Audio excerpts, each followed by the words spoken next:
Garage से global giant Apple की कहानी एक अविश्वसनीय बदलाव की कहानी है। कैलिफोर्निया के एक साधारण गैरेज में शुरू हुई यह कंपनी दुनिया की सबसे प्रभावशाली कंपनियों में से एक बन गई। एप्पल का सफर विजन, इनोवेशन और बेहतरीन से बेहतरीन बनाने की चाहत की ताकत को दिखाता है। शुरू से ही एप्पल ने टेक्नोलॉजी की सीमाओं को आगे बढ़ाने की कोशिश की और यह भी कि यह हमारे जीवन को कैसे बेहतर बना सकती है। यह कहानी है कि कैसे एक छोटा सा स्टार्टअप एक ग्लोबल जायंट बन गया। यह ground breaking products, bold leadership और डिजाइन और यूजर एक्सपीरियंस के प्रति अटूट प्रतिबद्धता की कहानी है। एप्पल का प्रभाव उसके प्रोडक्ट से कहीं आगे तक है। इसने इंडस्ट्री को आकार दिया है, अनगिनत लोगों को प्रेरित किया है और दुनिया पर एक अमिट छाप छोड़ी है। साल था 1976। स्टीव जॉब्स, एक युवा और महत्वाकांक्षी दूरदर्शी, ने दुनिया को बदलने के लिए पर्सनल कंप्यूटर की क्षमता को पहचाना। उन्होंने अपने दोस्त स्टीव वोज़नियाक, जो एक प्रतिभाशाली इंजीनियर थे, और रोनाल्ड वेन, जिन्होंने बिजनेस गाइडेंस प्रदान किया, के साथ मिलकर एप्पल कंप्यूटर कंपनी की स्थापना की। उनका विजन सरल लेकिन शक्तिशाली था, आम लोगों के लिए इस्तेमाल में आसान और सुलभ कंप्यूटर लाना।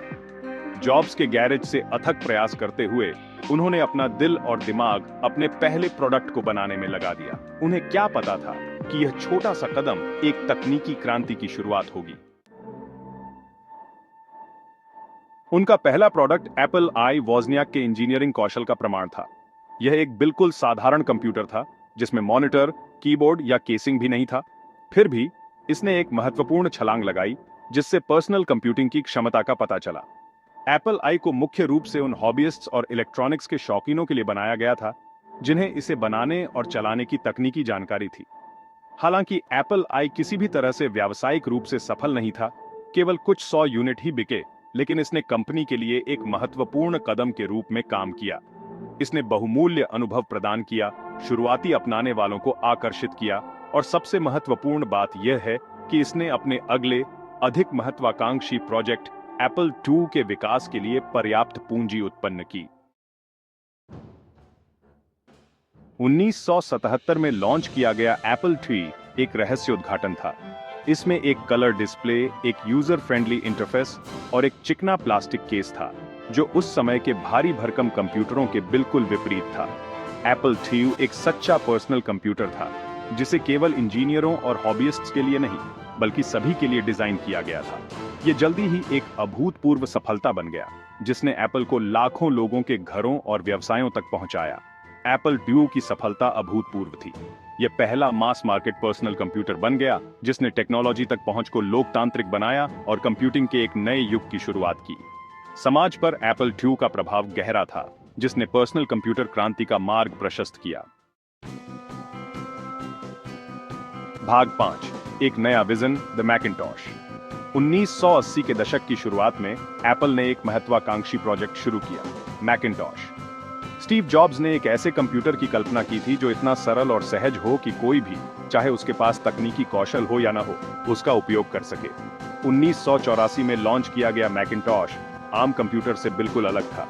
इसने दुनिया को ग्राफिकल यूजर इंटरफेस या GUI से परिचित कराया, जिसमें इसके इंट्यूटिव आइकन, विंडो और माउस थे। मैकिंटॉश इनोवेशन और यूजर फ्रेंडली डिजाइन के लिए एप्पल की अथक खोज का प्रमाण था। हालांकि IBM संगत PC के प्रभुत्व वाले बाजार में इसे शुरुआती चुनौतियों का सामना करना पड़ा, लेकिन मैकिंटॉश ने आधुनिक पर्सनल कंप्यूटर अनुभव की नींव रखी। इसका प्रभाव आज भी लगभग हर कंप्यूटर और स्मार्टफोन के डिजाइन और कार्यक्षमता में महसूस किया जा सकता है। भाग 6, बदलाव का समय, जॉब्स का जाना और वापसी।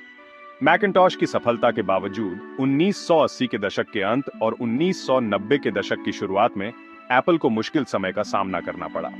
कंपनी के भीतर असहमति के कारण 1985 में स्टीव जॉब्स को कंपनी छोड़नी पड़ी। एप्पल को माइक्रोसॉफ्ट के विंडोज ऑपरेटिंग सिस्टम से कड़ी प्रतिस्पर्धा का सामना करना पड़ा, जिसने मैकिंटॉश के कई GUI एलिमेंट्स को अपना लिया था और अपने इनोवेशन को बनाए रखने के लिए संघर्ष करना पड़ा। हालांकि 1997 में एप्पल की किस्मत में एक नाटकीय मोड़ आया, जब स्टीव जॉब्स उस कंपनी में वापस लौटे जिसकी उन्होंने सह स्थापना की थी। जॉब्स एक नए विजन और विकसित हो रहे तकनीकी परिदृश्य की गहरी समझ के साथ संघर्षरत कंपनी को पुनर्जीवित करने के लिए निकल पड़े। भाग 7, फॉर्म में वापसी, द iMac। अपनी वापसी पर जॉब्स ने कई साहसिक फैसले लिए जो एप्पल के प्रक्षेप वक्र को फिर से परिभाषित करेंगे।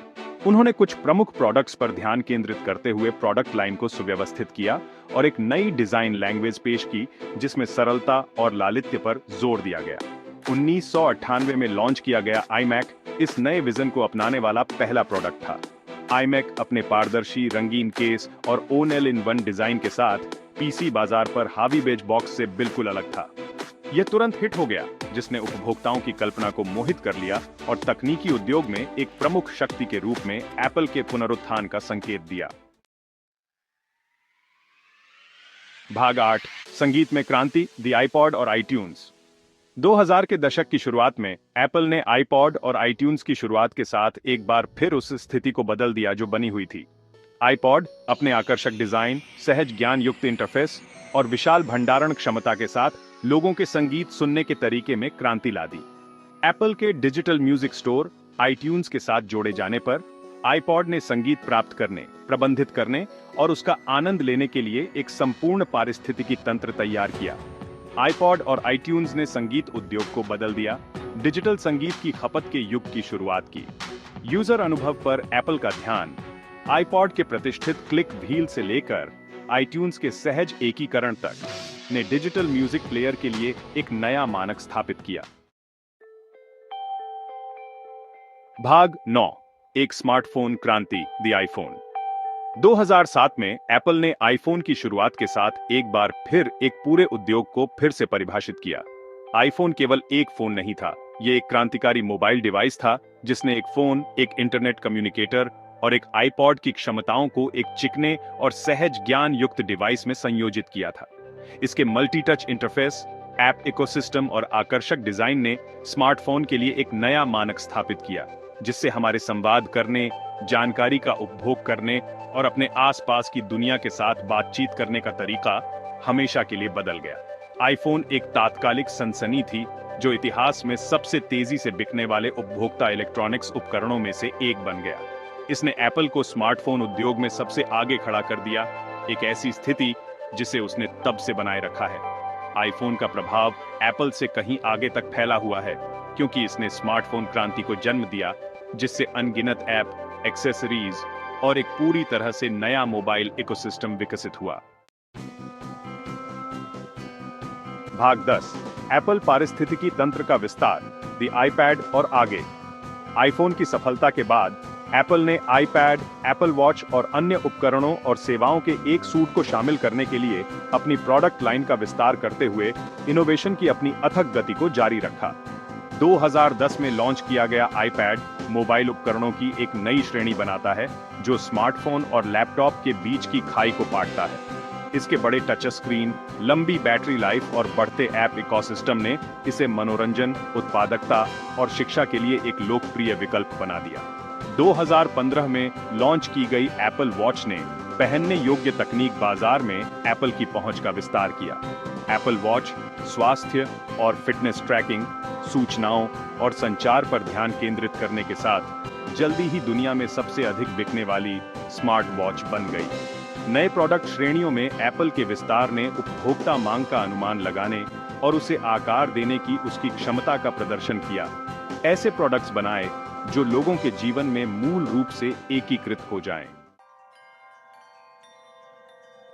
भाग 11, सेवाओं की शक्ति, एप्पल म्यूजिक और बहुत कुछ। अपने हार्डवेयर ऑफरिंग्स के अलावा एप्पल ने एप्पल म्यूजिक, एप्पल पे, आईक्लाउड और ऐप स्टोर सहित सेवाओं का एक मजबूत पारिस्थितिकी तंत्र बनाया है। 2015 में लॉन्च किया गया एप्पल म्यूजिक एक सदस्यता आधारित संगीत स्ट्रीमिंग सेवा है जो स्पॉटिफाई, अमेज़न म्यूजिक और अन्य के साथ प्रतिस्पर्धा करती है। यह एक सहज संगीत सुनने का अनुभव प्रदान करने के लिए एप्पल के विशाल संगीत पुस्तकालय, वैयक्तिकृत अनुशंसाओं और एप्पल उपकरणों के साथ एकीकरण का लाभ उठाता है। एप्पल पे एक मोबाइल भुगतान और डिजिटल वॉलेट सेवा उपयोगकर्ताओं को अपने एप्पल उपकरणों का उपयोग करके संपर्क रहित भुगतान करने की अनुमति देती है। आईक्लाउड क्लाउड स्टोरेज और सिंक्रोनाइजेशन सेवाएं प्रदान करता है, जिससे उपयोगकर्ता अपने सभी उपकरणों पर अपनी फाइलों, फोटो और अन्य डेटा तक पहुंच सकते हैं। App store iOS, iPadOS, watchOS और macOS ऐप्स के लिए एप्पल का डिजिटल वितरण प्लेटफॉर्म एप्पल पारिस्थितिकी तंत्र का एक अनिवार्य हिस्सा बन गया है, जो लाखों ऐप, गेम और अन्य सामग्री तक पहुंच प्रदान करता है।